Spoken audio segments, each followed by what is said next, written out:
I'd like to invite the final paper in this segment titled Harnessing User Experience Insights to Drive NPS and Perceptions. Hi, so I didn't need to introduce myself. It kind of did the job for me. But for a second, I'll just tell you who I am. I'm Sapna Parmar and I represent Ipsos in its qualitative division right now. And I look into the UX practice as well for Ipsos. So this paper actually, before I start into this, I know it's a little late and I can't stop the mother in me to tell you a story, but truly the intent of the story is to keep you awake and not put you to sleep. That's the pure intent right now.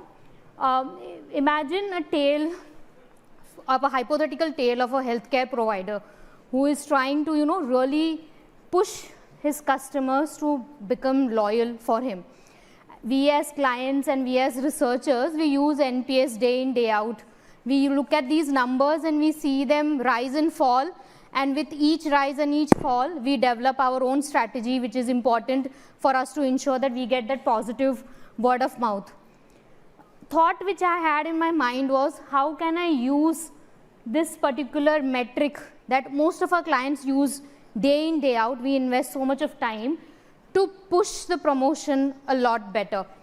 And at times understand that there are these fence sitters who sit in the middle, who are neither my detractors nor my promoters, but they are just not my organic recommendators.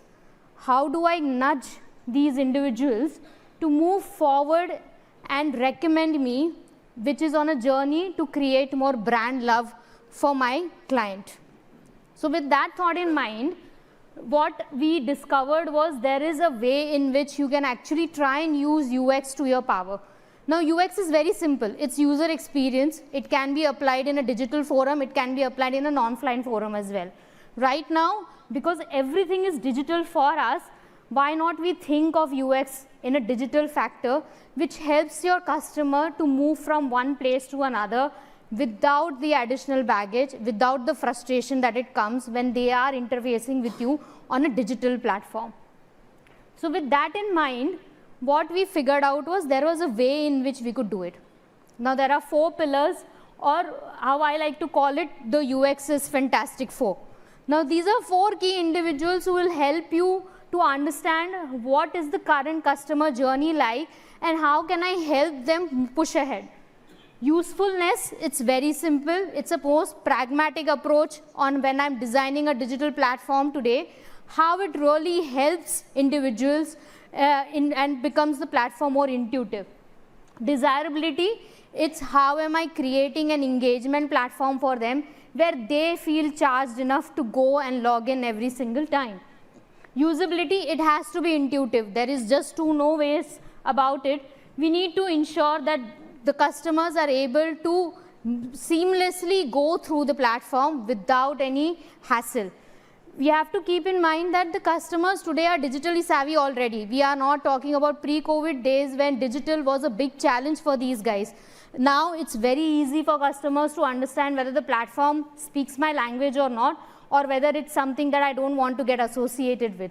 So for us to nail usability and therefore try and get brand integration becomes the most critical factor for us.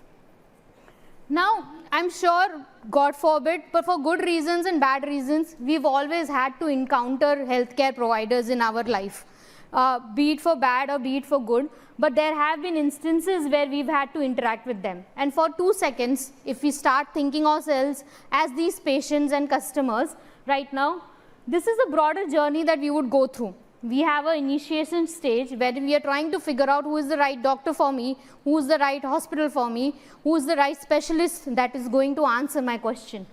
Then you get into appointment booking, then you get into the pre-visit, then you go into the point of care, then you get into teleconsultation. Of course, billing pharmacy happens. Then there is a post-care follow-up. Because of digital advancement, you've seen that all of these platforms are digitalized now. You don't necessarily need to go to a physical hospital. You don't necessarily need to have a physical appointment. All of these can happen online. So we did a trial run, and this is what just a hypothetical situation for you to look into.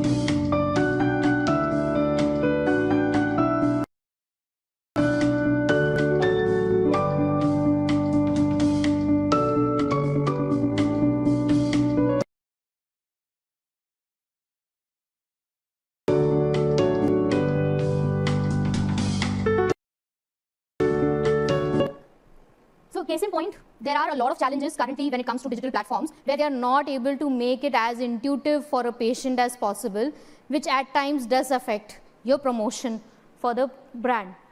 So what can we do here? That's an additional, so UX in itself can take help of a very baseline qualitative psychological framework, which is behavioral science.